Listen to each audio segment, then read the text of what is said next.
Assalamualaikum warahmatullahi wabarakatuh. Sebelum lanjut ke video, saya akan memperkenalkan diri dahulu. Perkenalkan, nama saya Winda Ulfadilah, NPM 1840102043 dari Program Studi Manajemen Sumber Daya Perairan, Fakultas Perikanan dan Ilmu Kelautan, Universitas Borneo Tarakan. Pada video kali ini, saya akan membahas tentang osmoregulasi dan ekresi pada ikan. Berikut penjelasannya. Yang pertama, apa itu osmoregulasi? Osmoregulasi adalah sistem pengaturan keseimbangan tekanan osmotik cairan tubuh atau air dan darah dengan osmotik habitat perairan. Pengaturan tekanan osmotik cairan tubuh yang layak bagi kehidupan ikan sehingga proses-proses fisiologis tubuhnya berfungsi normal. Osmosa yaitu upaya hewan air untuk mengontrol keseimbangan air dan ion antara tubuh dan lingkungannya. Tekanan osmotik adalah tekanan yang diberikan pada larutan yang dapat menghentikan perpindahan molekul-molekul pelarut ke dalam larutan melalui membran semi permeabel atau proses osmosis.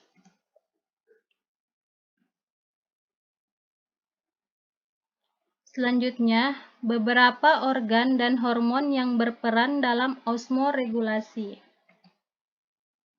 Yang pertama, insang.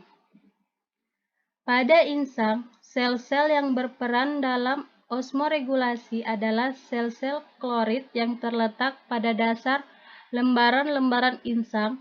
Perubahan ion pada sel-sel klorida oseanodrom berbeda dengan patadrom. Pada diadrom, selama migrasi antara air tawar dan air laut, membran dan mitokondria sel mengalami perubahan besar, sehingga dapat bersifat seperti oseadrom bila berada di air laut dan fotodrom bila berada di air tawar. Selanjutnya, ginjal. Ginjal melakukan dua fungsi utama. Satu, mengekskresikan sebagian besar produk akhir metabolisme tubuh. Dua, mengatur konsentrasi cairan tubuh. Yang ketiga, usus. Setelah air masuk ke dalam usus, dinding usus mengambil ion-ion monovalen dan air sebaliknya membiarkan lebih banyak ion-ion divalen tetap di dalam usus sebagai cairan rektal agar osmolaritas usus sama dengan darah. Yang terakhir, hormon osmoregulasi. Organ yang terlibat dalam osmoregulasi diatur oleh hormon kelenjar yang bertanggung jawab terhadap proses osmoregulasi antara lain pituitari, ginjal, dan urophysis.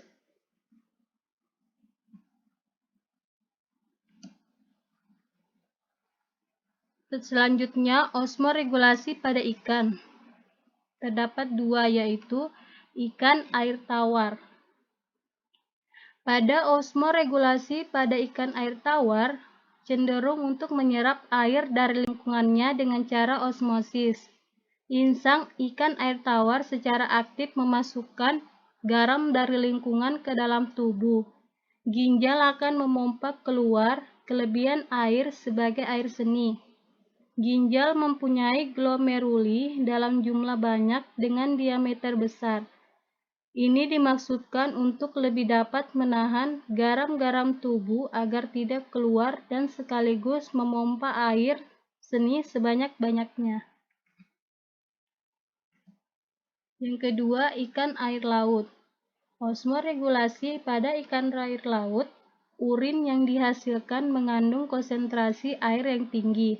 Ikan air laut memiliki konsentrasi garam yang tinggi di dalam darahnya. Ikan air laut cenderung untuk kehilangan air di dalam sel-sel tubuhnya karena proses osmosis. Untuk itu, insang ikan air laut aktif mengeluarkan garam dari tubuhnya. Untuk mengatasi kehilangan air, ikan minum air laut sebanyak-banyaknya. Dengan demikian berarti pula kandungan garam akan meningkat dalam cairan tubuh. Padahal dehidrasi dicegah dengan proses ini dan kelebihan garam harus dihilangkan karena ikan laut dipaksa oleh kondisi osmotik untuk mempertahankan air. Volume air seni lebih sedikit dibandingkan dengan ikan air tawar. Tubuh ginjal mampu berfungsi sebagai penahan air.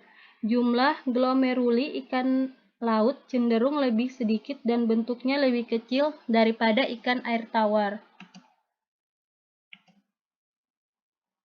Selanjutnya, hubungan osmoregulasi dengan sistem ekskresi.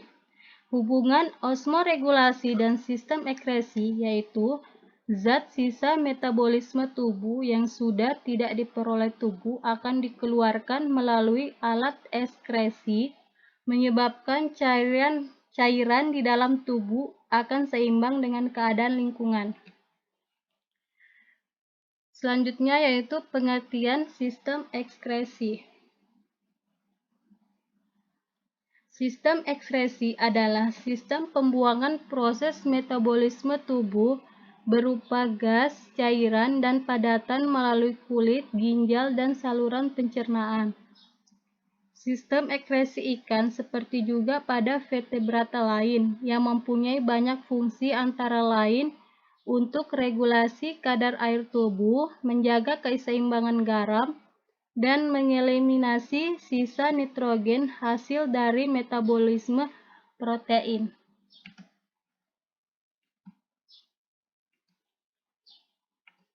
Selanjutnya, pengaruh hormon terhadap ekskresi dan osmoregulasi. Ekskresi dan osmoregulasi diatur oleh kelenjar endokrin atau hormon.